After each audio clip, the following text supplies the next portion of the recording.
أنا هقرأ جزء من رسالة معلمنا بولس الرسول لفيليمون. حد يعرف مين فيليمون ده وإيه قصته مع بولس الرسول وليه بولس بعت له الرسالة بتاعته؟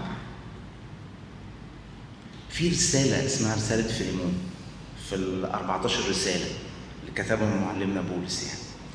حد قرأ رسالة فيليمون قبل كده؟ ماشي، انا هفرض لكم قريتوها بس مش عارفين ترفعوا ايه. طب حد يعرف بولس قال فيليمون ايه او كتبها ليه؟ ماشي. فيليمون ده كان راجل غني وعنده عبد اسمه انسيموس. سرقه. انسيموس ده سرق فيليمون وهرب. وقابل بولس الرسول في السجن في روميا. بولس الرسول كتب 4 رسائل في السجن من ضمن ال14 رسالة لما نضيف فيهم العبرانيين منسوبة لمعلمنا بولس. ال4 اللي كتبهم بولس الرسول في السجن 3 فيه وكولوسي. 3 فيهم فيه وكولوسي. فيليمون وافسس وفيليب. دول 3 فيهم فيه وكولوسي. فانسيموس ده العبد الهارب السارق سرق سيده فيليمون قابل بولس الرسول في السجن واتغير على كلام بولس الرسول. فبولس الرسول شاف ان انسيموس ده يخدمه، بس قال له ما ينفعش اقدر تخدمني بعد ما اتغيرت غير بموافقه فيليمون. فراح قال له تعالى يا انسيموس اكتب رساله لسيدك فيليمون وملاه رساله. بولس الرسول كان بيملى رسائل ما بيكتبهاش بالمناسبه. في اخر كل رساله يقول كتبت الرساله كذا. الرساله دي ملاها بولس الرسول لانسيموس العبد عشان يصلحوا على سيده فيليمون. وقال فيها بقى كلام جميل. فالرساله نموذج قريب قوي من اللي احنا بنتكلم فيه في الامور اللي احنا بنتكلم فيها. ازاي وجود الله في حياتنا بيصالحنا على بعض ويدينا شركه في النور. شركه في النور بيننا وبين بعض. فاكيد بولس الرسول بيقوم بدور الله. ازاي بيصالح الاثنين مع بعض وازاي بيدي شركه حقيقيه بين اثنين كانوا بينهم وبين بعض عداوه او انجاز التعبير اذى. يعني انسيموس اذى فيليمون بالفعل. انا هقرا معاكم كده بعض الاعداد من الرساله واشجعكم يعني انكم تقروها. هي اصحاح واحد، يعني هي الرساله كلها اصحاح واحد تقريبا حوالي 25 عدد، مش كبيره يعني. هقرا من اول عدد 4. بسم الاب والابن والروح القدس الله الواحد امين. اشكر الهي كل حين ذاكرا اياك في صلواتي سامع الايمان الذي لك نحو الرب يسوع ولجميع القديسين. ركزوا في الايه اللي جايه لان هي دي اللي تهمني. لكي تكون شركه ايمانك فعاله في معرفه كل الصلاح الذي فيكم لاجل المسيح يسوع. لكي تكون شركة إيمانك فعالة في معرفة كل الصلاح الذي فيكم لأجل المسيح يسوع. لأن لنا فرحا كثيرا وتعزية بسبب محبتك، لأن أحشاء القديسين قد استراحت بك أيها الأخ. نعمة الله الآب تحل على أرواحنا جميعا آمين. بولس الرسول بيقول لفيليمون كده: لكي تكون شركة إيمانك فعالة في معرفة الصلاح الذي فيكم. يعني منين نعرف اننا بيننا وبين بعض شركه تواصل يعني، والشركه دي شركه ايمان فعلا، والايمان ده فعال. لما كل ما نعيش مع بعض نشوف بعض احلى. كل ما نعيش مع بعض نشوف بعض احلى. لكي تكون شركه ايمانك، الشركه اللي في الايمان دي اللي بيننا وبين بعض فعاله. فعالة في ايه؟ في معرفة كل الصلاح الذي فيكم. يعني كل ما اشوف اللي حواليا كل ما عاشرهم احلى اجمل، يبقى شركة الايمان دي فعالة اكتر. وكل ما نعيش مع بعض نبسبس كده ونقول، في قاعدة كده اسمها قاعدة بسي دي اللي هي ايه؟ يعني فلانة حلوة بس كذا، فلان ده رائع بس كذا. كل ما البس دي تزيد، اصل فلانه كويسه بس كذا بس كذا بس كذا بس كذا، كل ما تزيد الامور السلبيه اللي بشوفها في اللي قدامي وعينيا تتفتح عليها كتير كتير كتير، كل ما ده يدل ان شركة الإيمان مش فعالة. امتى تكون شركة الإيمان فعالة؟ في معرفة كل الصلاح الذي فيكم، اننا نشوف بعض احلى واجمل مع الوقت. علشان كده موضوع الشركة ده، التواصل بيننا وبين بعض، شيء جوه صميم الحياة الروحية أوصانا بيه الله. يعني ما هوش افتكاسة حد، ولا شيء محبذ. الشركة دي شركة مبنية على عمل المسيح. الرب يسوع المسيح مات وقام عشان يفتدينا ويدخلنا السماء ويدينا حياة مختلفة نعيشها، لكن مات وقام عشان يصالحنا على بعض. فمش بس يصالحنا مع الآب، لكن كمان يصالحنا على بعض.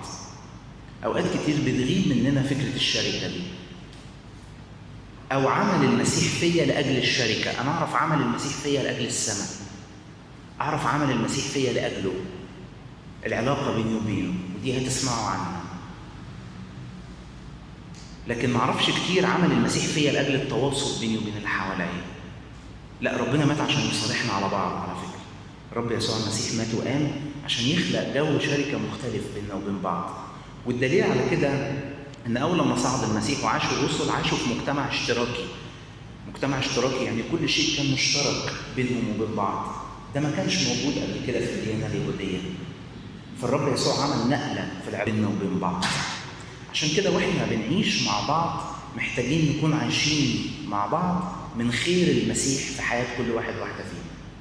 واحنا عايشين مع بعض محتاجين نعيش مع بعض من خير ربنا اللي كل واحد فينا بيبنيه في علاقته الشخصية. وأكن كل واحد فينا بيعيش مع اللي حواليه على قد ما بينه وبين ربنا بشكل شخصي خير. ويبان الخير اللي بينه وبين ربنا من خلال تواصله مع الناس. قديس ماري إسحاق السورياني لما جه يعرف الفضيلة، قال الفضيلة هي التفاعل مع الآخرين بمقياس الأبدية. التفاعل مع الآخرين بمقياس الأبدية، يعني عايش بشكل من السماء على الأرض. هو ده إن يبقى عندك فضيلة. عشان كده أي حد عنده فضيلة ربنا بيديها له، مش بياخدها الروح. يعني أنا مثلا عندي فضيلة العطاء. مين المستفيد من عطائي؟ اللي بديله. أنا عندي فضيلة الصبر. مين المستفيد من صبري؟ اللي بصبر عليه. أنا عندي فضيلة الغفران. مين المستفيد من فضيلة الغفران اللي عندي؟ اللي أنا بغفر له. فالفضيلة دايما بتعطى لأجل الشركة اللي ما بيننا. عشان كده انتوا لو مركزين معايا تقل الفضايل فينا لو ما فيش شركة، لأننا مش هنحتاجها. تقل الفضايل في حياة الإنسان لو ما فيش شركة. في فضايل بتعطى لأجل الشركة، زي كده لما بولس الرسول يتكلم على مواهب الروح القدس، مش ثمار الروح القدس، مواهب الروح القدس. يقول إن المواهب دي تعطى لأجل بنيان الكنيسة. لما تبقى في كنيسة بتتبني ربنا يدي مواهب عشان الكنيسة الأواصر بينها والتواصل بين شعبها يدعموا أكتر. فكل ما هتزيد الشركة اللي في حياتي اللي في النور، زي ما قال معلمنا يوحنا كده، إن سلكنا في النور لنا شركة بعضنا مع بعض، ودم يسوع المسيح ابنه يطهرنا من كل خطية. كل ما نسلك في النور يبقى بيننا شركة ناجحة. عشان كده احنا محتاجين ناخد بالنا من حاجات وسط الشركة دي اللي احنا بنتشارك بيها مع بعض. الجو بتاع الشركة ده اللي احنا عايشينه مع بعض، حاجات ممكن تهدم الشركة دي أو تأثر عليها. بس يهمني تكونوا مركزين في الكلام اللي فات. مش سهل يا شباب انكم تضحوا بشركة روحية، لأن ده شيء ربنا وضعه في صميم الكنيسة، إن يكون بيننا وبين بعض شركة. لأن في فضايل مش هتنمو إلا في وجود شركة. في فضايل مش هتنمو إلا في وجود شركة. يعني في طقس الرهبنة في رهبنة قائمة على الشركة، الرهبنة البخومية اللي على الطقس الأنبا بخوميوس. دي ممكن كذا راهب يعيشوا في ولاية واحدة بالمناسبة. يعني عندنا رهبنة التوحد، الشخص اللي بيروح لوحده في البرية ودي ما بيبدأش بيها. وفي رهبنة للمنشوبيات كده اللي هي زي الرهبنة اللي موجودة في أديرة البراموس والسوريان وادي النطرون، مجموعة ألالي كده زي عندنا هنا في المزرعة، منشوبيات. كل راهب عايش في قلاية، جنبيه راهب في قلاية تانية عايش برضه في قلاية، وكلهم ليهم تدبير معين. ولما ينمو الشخص ده يخش في قلاية تانية جوه أكتر في البرية. ففي تواصل بس على مستوى إن كل واحد في قلاية، زي في المزرعة عندنا هنا كده. وفي رهبنة الشركة إن ممكن كذا راهب يعيشوا في قلاية واحدة.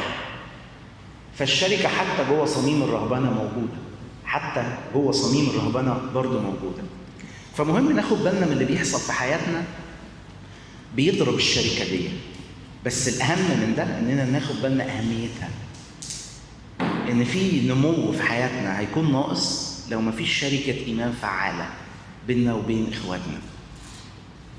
أنا هتكلم معاكم في 4 حاجات ناخد بالنا منها وإحنا بنتواصل مع بعض: الخوف والغيرة، الشهوة، وعدم الغفران. أنا قلت لكم إن أنا هتكلم كلام يعني تحذير مش تشجيعي. يعني في المجموعات أو الكلمات الأخرى أكيد هتسمعوا كلام يشجعكم بشكل أو بآخر، سواء في العلاقة مع الله أو بينكم وبين بعض. بس أنا هكلمكم عن حاجات تاخدوا بالكم منها. الخوف والغيرة أكتر حاجتين ممكن يفسدوا أي علاقة، حتى لو 2 مش مسيحيين بالمناسبة. الخوف والغيرة، لو دخل الخوف في العلاقات، في علاقة بيني وبين حد، سهل إن العلاقة تفسد. والغيرة لو أنا غيرت من حد ممكن العلاقة تفسد. دي حتى جوه البيوت بين الأزواج والزوجات، مش بس بين الأصدقاء، بين الشخص ومديره. لو المدير غار من المرؤوس بتاعه هتفسد العلاقة، ولو المرؤوس خاف من المدير بتاعه هتفسد العلاقة. وفي حاجات تخصنا احنا كجوه دايرة شركة في النور، وهي الشهوة، ان تدخل الشهوة في العلاقة بيني وبين الشخص الآخر اللي بتواصل معاه، أو عدم الغفران، لأننا كده ولا كده بشر، فأكيد بنجرح بعض في أوقات. فعشان تفضل الشركة متصانة لازم نتعلم إننا نغفر. أول حاجة الخوف. أي كلام روحي بتسمعوه بيشجعكم دايماً على حاجة مهمة جداً، وهي إننا نستعيد الصورة اللي فقدناها بالسقوط. وده عمل أساسي عمله المسيح على الصليب وحياته على الأرض اللي عاشها. يعني المسيح جه عشان يدينا طبيعة جديدة، فخلصنا تم من ساعة، أو بدأ يتم من ساعة ما المسيح اتولد. فالمسيح كان بيجدد في طبيعته كل شيء عشان يدينا طبيعة مجددة في كل شيء. فصام عشان يدينا قدرة إن احنا نصوم، جاية من قدرته هو على الصيام كإنسان. اتجرب وانتصر عشان يدينا قدرة إننا لما نتجرب ننتصر. جاي من القدرة دي، من قدرته هو إنه انتصر على إبليس. فكل شيء لينا في المسيح يسوع بناخده منين؟ كل ما نتحد بالمسيح، كل ما نثبت في المسيح. نثبت في المسيح جوه الروحانية الأرثوذكسية قائم على حاجتين: النسك والإفخارستية. الثبات في المسيح جوه الروحانية الأرثوذكسية قائم على حاجتين: النسك اللي هو يعني أعمال الصلاة، الصوم، المطنيات، العبادة بشكل عام وليه ترتيباته، أو العبادة الفردية يعني، والإفخارستية. كل ما أثبت في المسيح باخد إيه؟ باخد من قوة المسيح، من الرصيد اللي عمله المسيح في جسده، من الرصيد اللي حطه المسيح في جسده، فتتنقل لي كل طاقاته. فأعرف أحب بقوة المسيح. إزاي؟ لما أثبت في المسيح. أعرف أنتصر بقوة المسيح. إزاي؟ لما أثبت في المسيح. أعرف أدي بقوة المسيح. إزاي؟ لما أثبت في المسيح. المسيح إداني رصيد ضخم جدا وبيقول لي اثبت فيا عشان تاخد منه. مش كده كتير من الآباء يتكلموا على إن غاية الحياة الروحية هو الاتحاد بالله، إني أتحد بالله. الاتحاد أعلى درجات الشركة أو الثبات، إني أتحد باللي قدامي، فأتحد بالمسيح فآخد منه. فكل كلام بنتكلمه في الحياة الروحية بيشجعنا دايما إننا نرجع للصورة اللي فسدت بسبب السقوط، نرجع للصورة اللي فسدت فينا بسبب السقوط. السقوط ده شوه حاجات كتير جوانا، وأكتر حاجة شوهتني خلاني أميل للاستقلال. فالعلاقة بيني وبين الآخر محتاج آخد بالي منه عشان ما يأذينيش، عشان ما يضرنيش، أو أشوف أنتفع منه إزاي، لكن ما بقيش قائمة على علاقة إن الآخر ده بيكملني، إن الآخر دوت شيء أنا وهو بنعمل حاجة. فالشركة فسدت بسبب السقوط، زي حاجات كتيرة حصلت بسبب السقوط، من ضمنها مثلا المرض، من ضمنها مثلا الألم. كل ده حصل بسبب السقوط، لكن بوظ السقوط العلاقة بين آدم وحواء. كان علاقتهم مع بعض قبل السقوط شيء، وبعد السقوط بشكل آخر. مع ان فضلوا هما الاثنين موجودين مع بعض بس العلاقه فسدت تماما. الخوف اول لما بيدخل جوه العلاقه، مش محتاج سبب على فكره، مش محتاج ان اللي قدامه يخوفني. وارد انه يجي بشكل طبيعي جدا بسبب ان فيا فساد. اني احس ان الشخص ده مختلف عني، ان الشخص ده ممكن يطلع منه تصرفات معينه انا ربطتها بشخص اخر عملها في حد غيري. زي ما ممكن اشوف في افلام ومسلسلات حد عمل في حد حاجه، فانا اربط دوت ان ممكن فلان يعمل معايا كده او فلانه تعمل معايا كده، فانا ابتديت اقلق واخاف. لكن دايما علاج الخوف هو ان وعي يتغير. علاج الخوف ان وعي يتغير، وده اللي كان بيقوله الرب يسوع المسيح مع التلاميذ. التلاميذ كانوا في اوقات كتيره قلقانين وخايفين، وكان دايما اجابه ربنا عليهم بصوا للموضوع بزاويه مختلفه. فلما جه الرب يسوع مثلا يقول ايه؟ انظروا زنادق الحقل وانظروا طيور السماء لا تزرع ولا تحصد، فما تخافوش من بكره.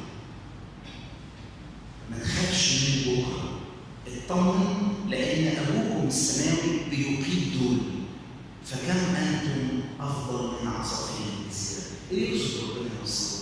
اي شيء انت خايف منه واي شخص انت خايف منه محتاج تبص له بصه مختلفه. الخوف جاي من وعي معين. في معنى وعي يعني نظره معينه بنظر بيها للامر ده، للشخص ده، سلوكياته، تصرفاته. لما يتغير الوعي، النظره اللي بنظرها للاخر تتغير، مشاعري، الافكار اللي متولده جوايا لما بشوفه ولما بتيجي سيرته. اذا كنا بنتكلم ازاي العلاقه بيني وبين ربنا تصبح العلاقه بيني وبين الناس، انا محتاج دايما اتعلم استقبل من ربنا وعي جديد مع الاشخاص اللي انا خايف منهم. استقبل من الله وعي جديد. يعني وعي جديد؟ نظره جديده. يعني في اسئله كده يسموها الاسئله السقراطيه. سؤال سقراطي يعني السؤال ما يكونش اجابه، بس اجابه الانسان للتفكير عشان يتغير وعيه. السؤال السقراطي ده مثلا زي ما تقول لي انا شفت فلان واول ما شفته عشان هو عمل معايا حاجه كده انا طلعت عيني واديته كلمتين هزقته كده من غير ما اغلط فيه. فاروح انا سالك كده اقول لك طب هو ده صح ولا غلط؟ انا مش مستني منك اجابه. ده اسمه سؤال سقراطي، مش مستني اجابه، مستني ان انت تراجع هو فعلا عنده صح. هي دي طريقه فعلا ما فيهوش اجابه، لكن بيدعو الانسان لتغيير وعيه، للتفكير في سلوكه. هو ده صح ولا غلط؟ مش مستني تقول لي صح او غلط على فكره، مش مستني اجابه، مستني انك تفكر بس في اللي انت عملته وتعيد تقييمه. كل ما استقبل من الله امان معين جاي نتيجه وجودي في محضره، اوقات كده يعني العب مع بنتي الصغيره، فمثلا تبقى جايه عايزه حاجه فاقول لها حاضر اجيبها لك، وبعدين اقضي معاها وقت العب معاها، وبعدين اجي اقول لها انت كنت عايزه ايه؟ تقول مش عايزه حاجه. اوقات في امان بيجري الاحتياج، بيحسس الانسان محتاج حاجه لمجرد انه حاسس بالامان، مش فاكر اللي هو محتاجه، لمجرد انه حاسس بالامان. كل ما نلمس مشاعر زي دي مع الله، كل ما نعرف نخرج عندنا نظره مختلفه للي بنتعامل معاه. فقدان احساسنا بالامان مع الناس ليه جذر في فقدان احساسنا بالامان مع الله. ايه اللي يخليني احس بالامان مع الانسان؟ كل ما يزيد التواصل بيني وبينه للدرجه اللي تخليني انسى احتياجي. في كلمه جميله كلمتها بتقول كده: انسى زماني وانسى مكاني وانسى كل وافكر فيه واسمع صوته يملى كياني. ده اللحن اللي انا عايش فيه. دي حاله من حالات الامان اللي بيحسها الانسان في صلاته. دي حاله روحيه مش مجرد امر نفسي، بيخرج منها الانسان بقوه ووعي مختلف يتعامل بيه مع الناس. ساعتها نظرتي لتصرفات الانسان اللي بيقلقني او اللي بيخوفني، اللي بيفسد الشارع اللي بيني وبينه، توقعاتي في افعاله معايا او ردود افعال كده افعال انا بعملها بتبدا تختلف. النظره دي بتختلف. انا اعرف استمد من الله امان ادخل علاقات انا خايف منها بنظره مختلفه. الغيره برضه شيء طبيعي. كل اللي ممكن يحس بالخوف او غيره او شهوه او عدم غفران ثمره طبيعيه اسمها السقوط، تحصل في اي مجتمع. ملوش علاقه ان يعني انت كويس او وحش، ده وارد يتحرك جواك. بس الفكره هل المسيح بيعمل ولا مش بيعمل؟ الغيره جايه من مقارنه، جايه من اني اغير من اللي قدامي، جايه من ان انا دايما حاطط نفسي في عمليه مقارنه.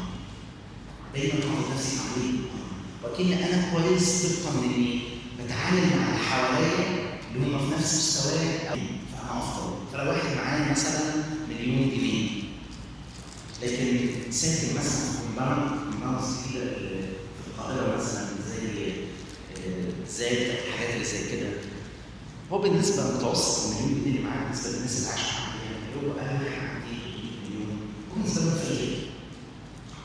رغم ان هو لو جه عايش في وسطينا هنا او في مجتمع اقل كمان من هنا شويه يحس ان هو غني. انا بالي تقييمي لنفسي على المجتمع اللي انا عايش فيه. فانا لو معايا مليون وسط ناس معاها مليارات انا فقير، لكن لو انا معايا مليون وسط ناس معاها الافات فانا غني. فالنظره القائمه على ان انا قد ايه محتاج. عشان كده كل ما احس ان انا محتاج جوايا احتياجات، كل ما طبيعي يبص على حاجه. كل ما احس جوايا احتياجات كل ما ابص طبيعي على حواليا اللي عندهم نفس الاحتياج. طب والمسبب الاحتياج ده انا احس انه احسن مني، واخد حتى من الله اكتر مني، واخد حتى من ربنا اكتر مني. انا بحب دايما ابقى قبل الصوت، ده الشيء دايما محتاجين نسمع عنه، وده غايه حياتنا مع الله، اننا نرجع ونتلافى اثر السقوط في شخصياتنا وانسانيتنا، فنرجع تاني للحاله الطبيعيه. ادم وحواء كانوا عايشين في الجنه بس ما كانوش يعرفوا يعني احتياج. يعني لو سالت اي حد فيهم يعني ايه انك تحتاج؟ مش ما كانش عندهم احتياجات، ربنا خلق الانسان خلقه يحتاج عشان يربطوا بيه، عشان يقول له تسديد احتياجك مربوط بيه، لكن ما كانوش حاسين ان عندهم احتياج. ما كانش الاحتياج ده فعال منشط. الاحتياج ده ما كانش فعال منشط، كان مسدد في الحضره الالهيه. فما كانش بينهم وبين بعض اي غيره، ما كانش بينهم وبين بعض اي حتى شك في التصرفات بينهم وبين بعض، ما كانش وراهم اي شيء ممكن يبعدهم عن بعض. لكن بعد ما حصل السقوط حصل ايه؟ انقسام. تبادل الانقسام ده في العلاقه بين قايين وهابيل. غار قايين من هابيل. ليه قايين غار من هابيل؟ عشان ده قدم ذبيحه اتقبلت، والتاني قدم ذبيحه ما اتقبلتش. ركزوا معايا. لو رجعنا لتكوين 4 العلاقه ما بين قايين وهابيل وربنا اللي كان مسؤول ما بين قايين وربنا وهابيل وربنا أثمرت في العلاقة اللي ما بين قايين وهابيل.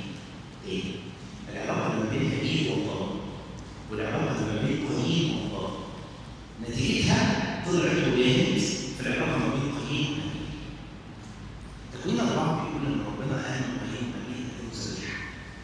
فبيقول الكتاب كده عن هابيل إنه أدى من أبكار رضا ومن مسلمين يعني أفضل. البكر دايما يعني الممتاز او الممتاز من بالذات وبدل السن تجربه ان انت تكوني بريجننت معروف دايما الطفل الاول بيسحب الام كام كبير من العناصر لدرجه ان دكاتره النساء لما بيجوا يتابعوا الحاله بيقولوا دي اول طفل ولا ثاني طفل او ثاني طفل لا لازم تاخد فيتامينز معينه لان اول طفل ده شطه حاجات معينه من الام فلازم يدعم فيتامينز. البكر ده حتى يعقوب بيقول على ربيع ان اول قوتي.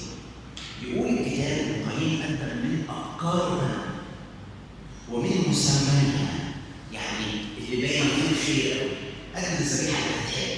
لكن يبدو لان هابيل، لكن يبدو ان قايين لان الكتاب ما ذكرش عنه انه ادى من افضل ثمار الارض، ما جابش لا مسماها ولا افضلها. يبدو ان قايين فكر بطريقه ان كده كانت بتحب. يعني قايين كان مزارع، كان بيزرع طماطم، خيار، جزر، سله، بطيخ، يزرع مزارع. فيكون قايين فكر بطريقه ان كده الطماطم هتتقدم ذبيحه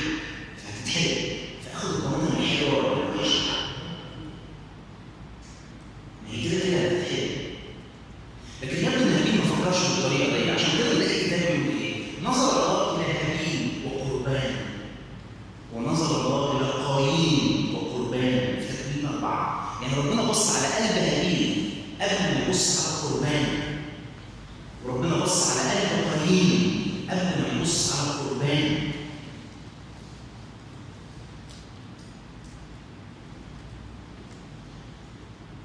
احنا في العهد الجديد بنتناول خبز وخمر، هم دول ثمرة حيوانية ولا ثمرة نباتية؟ الجسد والدم وخبز وخمر. الخبز ده جاي منين؟ من الأرض اللي هو القربان، والخمر ده جاي منين؟ من الأرض اللي هو العنب. فالمشكلة ما كانتش في الذبيحة.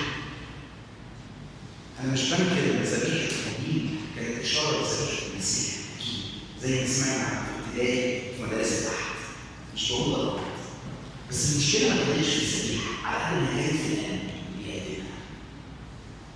يبدو إن غير القايين من هابيل كانت مشكلة الأساسية علاقة القايين بالله، إنه مش شايف الله يستحق. مش شايف الله يستحق.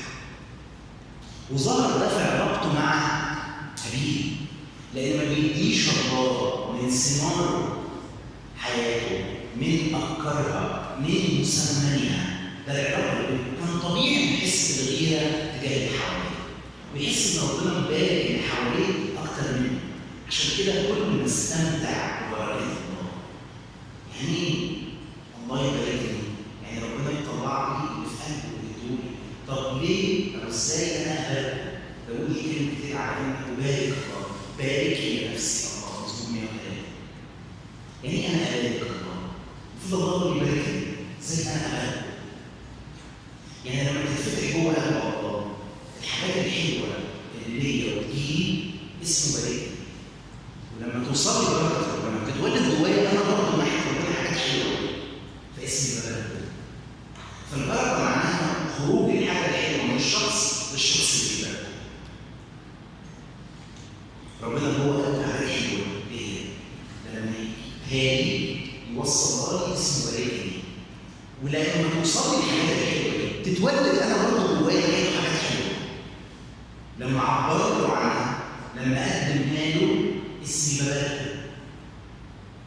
أو لو فقدت البركة دي بيني وبين الله، طبيعي تبقى عينيا على حواليا في حالة مقارنة. لو فقدت البركة بيني وبين الله، أنا مش شاعر بباركني، وبالتالي مش ببارك. يبدو إن حالة قايين كان جاي بإحساس إنه ما تباركش، فما باركش الله، فعاش حياة مع اللي حواليه مليانة حقد، مليانة غيرة.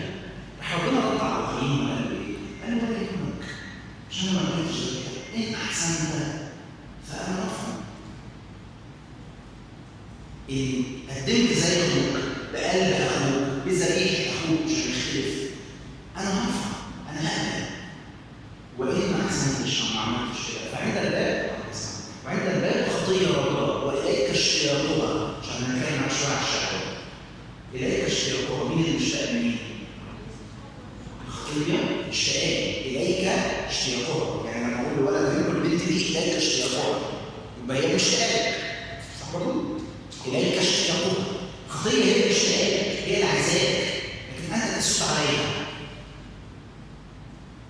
يعني يبدو من فتح باب الحقد والغيرة اللي جوه قلب قايين، ربنا شايف إنه يفتح باب أكتر لخطايا أكتر بمجرد إن دخل. بس جدا الموضوع كان فيه عند قايين، جدا الموضوع كان في اللي بيقدمه ربنا، ما كانش حاجة.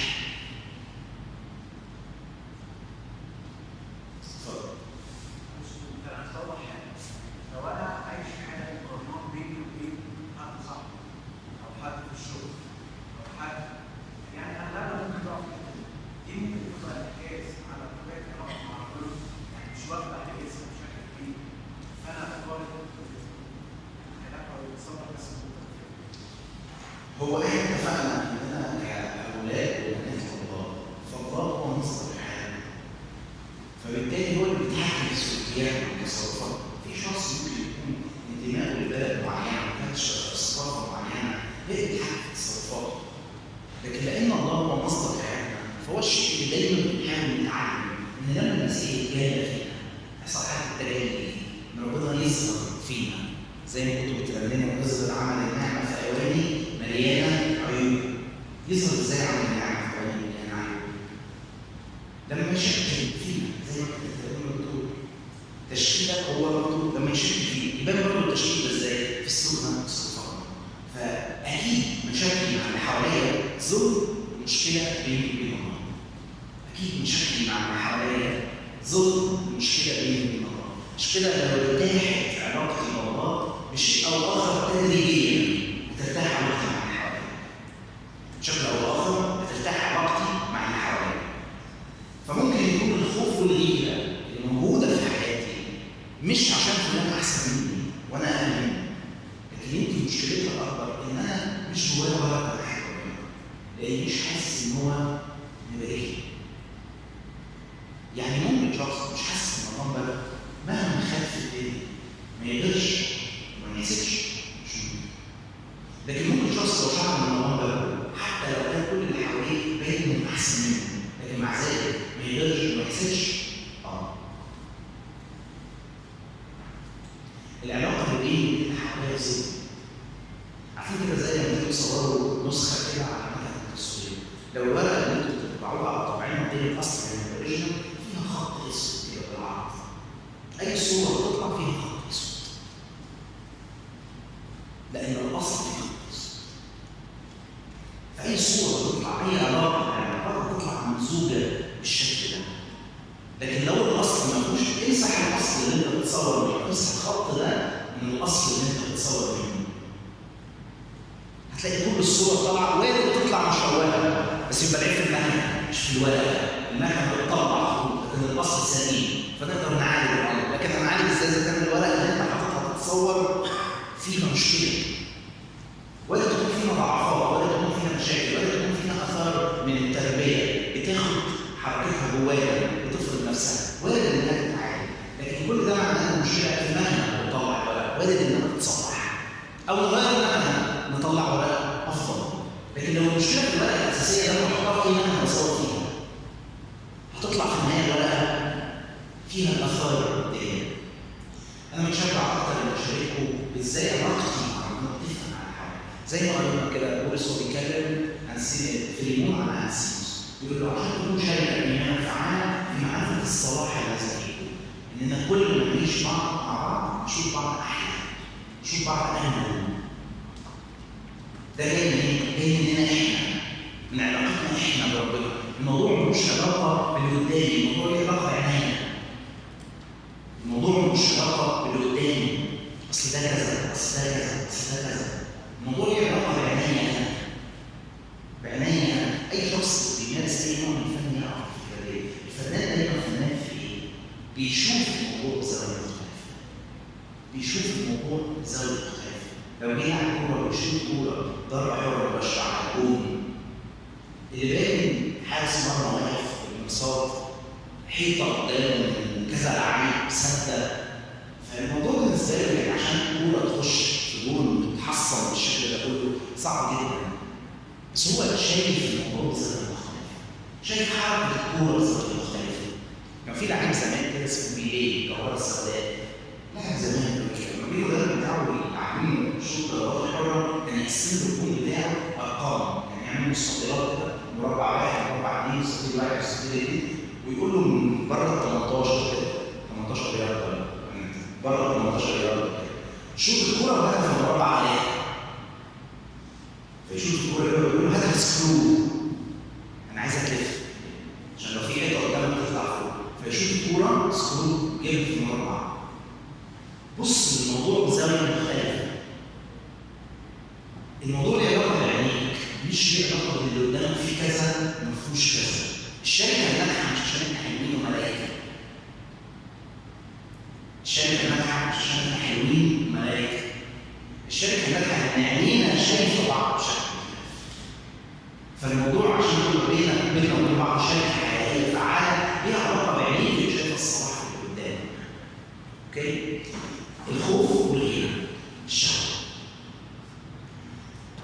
من ضمن الامور اللي فاسده فينا حبنا اننا نمتلك. جوهر الشهوه هو الامتلاك. اي واحد بيشتري اي حاجه جواه رغبه انه يمتلكها. باصص فيها على روحه، شايف الشخص اللي قدامه ده شيء هو عايز يمتلكه، واكتر شيء بيرتبط بالامتلاك هو الاستمتاع. فانا عايز امتلكه، يعني عايز استمتع بيه باكبر شكل، فعايز يبقى زي ما انا عايز يبقى زي ما انا عايز.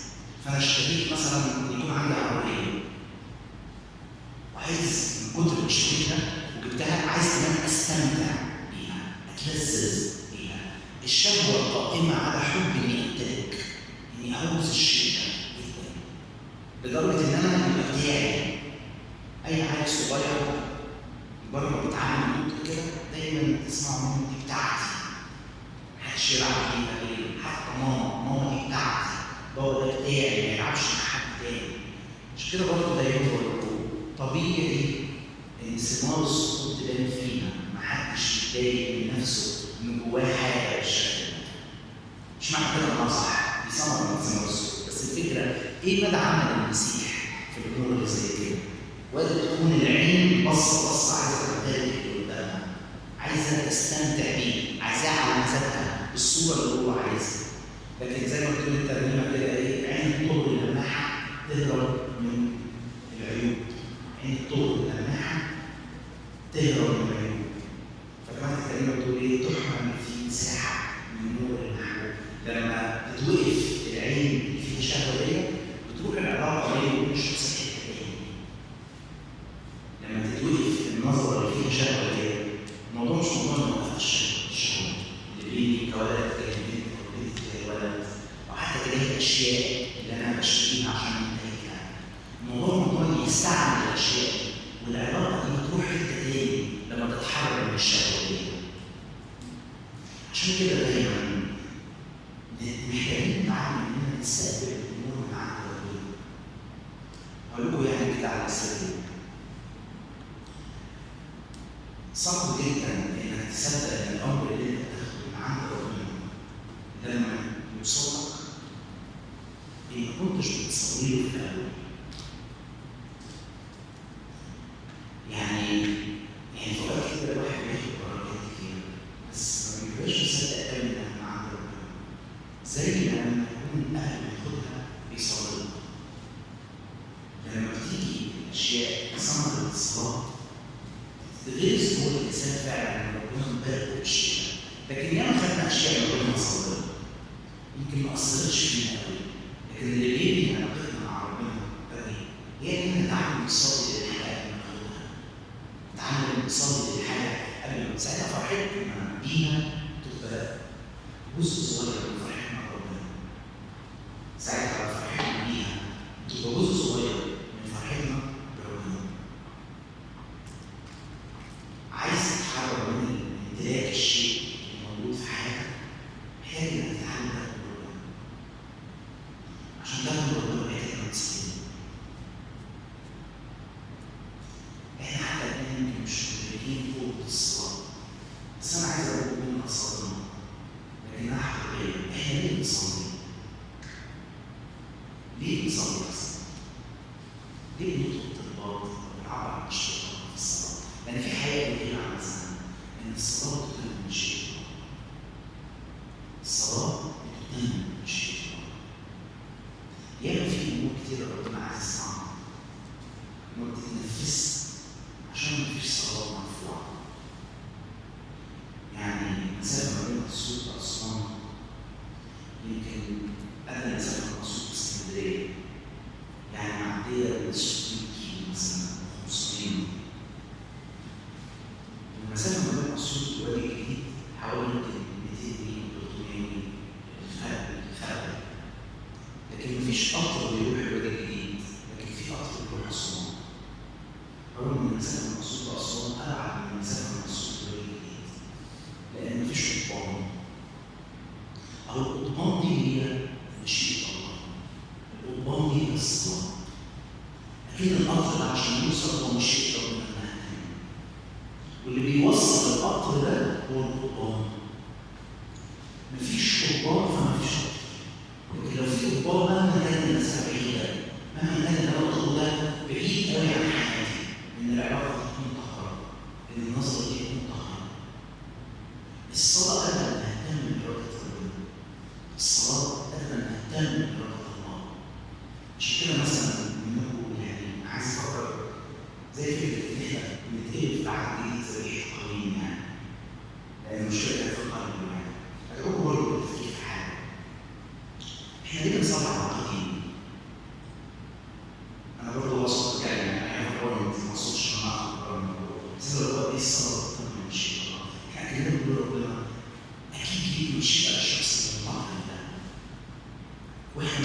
كانت صلاتنا حتى لو كانت ضعف.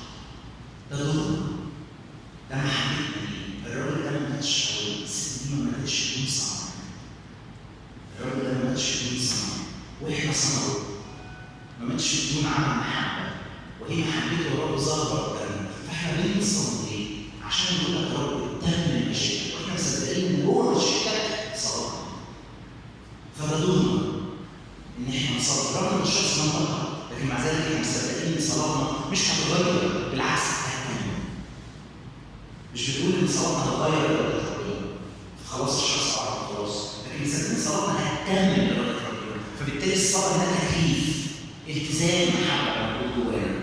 ما تفصلوش مني، انا ما اقصدش اتكلم عن المنطقيين، لكن اصلا اقول قد ايه اهميه الصلاه في تحول الانسان من الامور اللي عمال بتفسد طهارته، بتفسد الامور اللي جواه، بالذات خطايا النجاسه بتشتت الذهن بشكل غير عادي. يعني مفيش عندنا خطايا كبيره وصغيره، ما عندناش كبيره وصغيره يعني، لكن خطايا النجاسه لما خطايا مركبه جايه من خيال فاسد بيفسد، لان مفيش خطيه النجاسه يعني كتير كده سبقها كده نوع من انواع الخيال، سواء في الاحلام وانا نايم وفي خيالي دي بتاعتي خطايا مركبه. ما كانتش الشهوه اللي طلعت دي او بتعبر عنها بطريقه معينه بشكل معين او سلوك معين هي البدايه، دي نهايه الخطايا اللي هنتسبق قبل كده من افكار وتصورات وتخيلات ممكن تكون كلام وتلميحات بنى جوايا امور. عشان كده عايز اقول لك كنت مره قاعد مع عبد وقال لي انا بتفرج على افلام اجنبي. فانا شخص شاطر يعني، وممكن اكون قلت فاشل شويه في الريش، يعني كنت بعرف افلام اجنبيه افلام مش كويسه يعني. فقلت طيب يعني اكيد مش غلط يعني ما بشرب، بس خد بالك. فالحاجه اللي عايز اقول لك على حاجه، انا بدات يعني في جامعه، انا عايز اقول لك على حاجه، الفيلم الاجنبي في مشهد واحد ممكن يكون فيه تجاوز، لكن الفيلم العربي من اوله لاخره الفاظه وتلميحات كلها تجاوزات. صح ولا لا؟ انا برضه ما اقصدش الشعب ولا الفيلم الاجنبي، لكن اصلا هو فعلا التلميحات الجنسيه والهزار نكت، اكتر نكت تضحك فيها تلميحات ليها علاقه بالمواضيع الجنسيه. الحاجات دي على فكره شباب بتتعب الناس، يعني ممكن تكون انت ما بتتعبش وانت مسكين تتعب جدا، الباقي اصلا ده لما بيبقى شخص مثلا في الوقت الاول جواه شهوه ضغطات زياده، لما بيروح بالليل بيبقى لوحده، يعني احداث ما بعد الساعه 12 بالليل اللي هو بيبقى كل الناس على الشات لحد الفجر كده، وانا لوحدي على السرير معايا الموبايل بتاعي، واللي بيدور في ذهني ده يحسب اللي حصل في اليوم. التلميحات اللي فيها اشارات لامور بالشكل ده بتبقى متعبه، بتغذي الخيال، برضه الموضوع يبقى بسيط عفيف، لكن مع وجود شهوه جوايا في حاجه اسمها شهوات بسيطه وشهوات مركبه. الشهوه البسيطه يقولوا عليها مجرد فكر، لكن الشهوه المركبه فكر تحت الشهوه، حتى يقول الكتاب الشهوه متى حولت تنتج خطيئه. الشهوه متى حولت يعني في فكر غذى الشهوه فانت خطيئه. الشهوه موجوده بس بنسميها افكار. الافكار دي بتيجي منين؟ اللي بيحصل في يومي، اللي بيتقال، من اللي انا بقراه. لو اللي انا بقراه ده وبسمعه وبهزر بيه في تلميحات سيكشوال، هيجي مع الوقت الشهوه واخده راحتها فيه، فلازم تعملها مصطلح كده لما تقولش الشهوه دي هتحمل وهتلد خطيئه. ايه اللي يخلي الشهوه تحمل؟ الفكر. فكر يجي مع شهوه يجيب خطيئه. عشان كده شيء رائع جمال الصلوات السنيه، يعني لو انا لسه هبدا اصلي وابدا علاقه مع ربنا وهبدا احط الناس اللي انا بتحارب بيهم في صلاتي، انا محتاج استخدم الصلوات السنيه. ليه على راسنا صلاه يسوع يا رب يسوع المسيح الله الحمد لله، وتقدر تضيف اللي انت محتاجه جوه الصلاه. يعني اعني، ساعدني، اقدر استخدم ارحمني باي فعل اخذه لاني محتاج. بس بس محتاج اخد بالي برضه من حاجه ثانيه، هي طبيعه الهزار اللي بين الناس، الشله اللي انا بسمعها، نوع الكلام اللي انا بقراه، نوع الحاجات اللي انا بسمعها. يعني كان لسه ابني الصغير، هو صغير يعني مش صغير يعني داخل على التين يعني، على 12 سنه بيسمع مسرح مصر بتاع عادل ربيع والناس دي، فبيسمعوا كده فانا بقطع بسمعه. هو كوميدي بس برضه كم الاشارات والكلام اللي بيتقال فيه انا محتاج اخد بالي منه، لان هو عمال بيسال اسئله، هو يقصد ايه؟ هو ما بيضحكش في انا بضحك، واللي ايه بيسمعه بس هو مش بيضحك، انا مش فاهم، مش عارف التلميح ايه. فانا مضطر ان انا اشرح حاجه هي اصلا شيء بيفسد له عشان يضحك، عشان لما يفهمها يضحك، عشان لما يفهم الإفيه ده او الجمله اللي قالت يضحك. انا محتاج اخد بالي كويس قوي ان انا اسمعه. انا ما اقصدش ان انا انعزل، واذا كان المجتمع اللي انا فيه او الميديا اللي انا مرتبط بيها كلها كده انعزل عن المشكله اللي انا بقولها، بس محتاج اخد بالي ان ده مش حسن. زي بالظبط لما تبقى داخل انترفيو او رايح كلينيك، انت وانت رايح كلينيك ريلاكس اكتر، لكن رايح انترفيو طالب اكتر واخد بالك اكتر. في التريننج مش بتقيم قوي يعني، لسه الشركه بتتعرف عليك بتقيمها، بس مش قوي زي الانترفيو، ده كل حركه بتتقيم بيها، كل رد فعل بتتقيم بيه. او لما ابقى بسمع حاجه وانا واخد بالي اني بتعامل مع شيء فاسد ممكن يوصل لي حاجه، لازم ابقى منتبه. عشان كده مش غلط على فكره لما انا بتفرج برضه برفع لما احس ان في حاجه غلطتني وانا بتفرج على شيء او بسمع شيء، اني اقف عندي ولا بصلاه صغيره، انا عايز احافظ على قلبي المقدس، عايز احافظ على قلبي مرفوع مع ربنا. فاذا كان في سهم جه عليا فكره انا محتاج ارد عليها ايضا بالصلاه. اخر حاجه زي ما قلت لكم واحنا عايشين مع بعض وراجعين بنتقسم من بعض، لان احنا بشر فينا شيء مؤثر. فاذا تصورنا ان نعيش في مجتمعات او دوائر شركه مفيش بينا وبين بعض اذى، يبقى احنا مصورين ان انا مش في السماء. ممكن الانسان يبقى انسان مش واصل، فاذا انا محتاج ان انا اتعلم ان انا اغفر. انا هكمل معاكم قرايه الرساله اللي انا داخل بيه اللي بعته بولس لفيليمون. فاكرين القصه بتاعت انسيموس وبولس وفيليمون؟ احنا قرينا المقدمه، بولس بيقول لفيليمون عشان تكون شركه ايمانك فعاله في معرفه كل الصلاح الذي فيكم. بولس بيدعو فيليمون ان هو يغفر. تعالوا نشوف بيقول له ايه ونعلق في الاخر. انا هكمل القرايه من عدد 9. لذلك ده بولس بيكلم فيليمون، لذلك وإن كان لي بالمسيح ثقة كثيرة أنا أمرك بما يليق من أجل المحبة أطلب بالأحرى، إذ أنا إنسان هكذا نظير بولس الشيخ والآن أسير يسوع المسيح أيضا، أطلب إليك لأجل ابني أنسيموس. وهنا تتخيلوا فيليمون أول ما شاف أنسيموس جاي له يعني كان هياخد معاه رد فعل، ده عبد هارب، لكن يبدو انه انسيموس قال له اهدى كده واقرا بس الكلام ده الاول. وبعدين يفاجئ ان بولس بيقول على انسيموس ابني انسيموس. لذلك الذي ولدته في قيودي على انسيموس الذي كان قبلا غير نافع لك لانه اذاك، ولكنه الان نافعا لك ولي. الذي رددته رجعته يعني فاقبله، الذي هو احشائي. يعني بولس بيتكلم بأبوة غير عادية تجاه انسيموس، بيديله دعم غير عادي، بيقول له ده أحشائي اقبله لأن أنا اللي بعته. الذي إذ كنت أشاء أن أمسكه عندي كي يخدمني عوضا عنك، يعني ده بدالك، أنت مش قادر تخدمني فهو يخدمني بدالك عنك في قيود الإنجيل، ولكن بدون رأيك لم أرد أن أفعل شيئا لكي لا يكون خيرك أنه يخدمني مكانك، ده خير ليك. لا يكون خيلك على سبيل الاضطرار بل على سبيل الاختيار، لأنه ربما لأجل هذا افترق عنك إلى ساعة لكي يكون لك إلى الأبد. ممكن في أوقات بيحصل فراق بسبب الإساءات، لكن لما بيجي الغفران بيرد الشركة اللي بيننا وبين بعض. لك عبد فيما بعد بل أفضل من عبد، أخا محبوبا إلي، فكم بالأحرى إليك في الجسد والرب جميعا. بعدين بيديله بقى بيقول له ليه أنا هساعدك أو إزاي أنا هساعدك عشان تغفر لأنسيموس. فإن كنت تحسبني شريكا فاقبله نظيري، ثم إن كان قد ظلمك بشيء، السرقة يعني اللي خدها منك، أو إن كان لك عليه دين فاحسب ذلك علي. يعني اللي خده منك احسبه علي أنا بولس كتبت بيدي وأنا أوفي، حتى لا أقول لك أنك مديون لي بنفسك أيضا. نعم أيها الأخ، ليكن لي فرح بك في الرب، أرح أحشائي في الرب، إذ أنا واثق بطاعتك كتبت إليك عالما أنك تفعل أيضا أكثر مما أقول.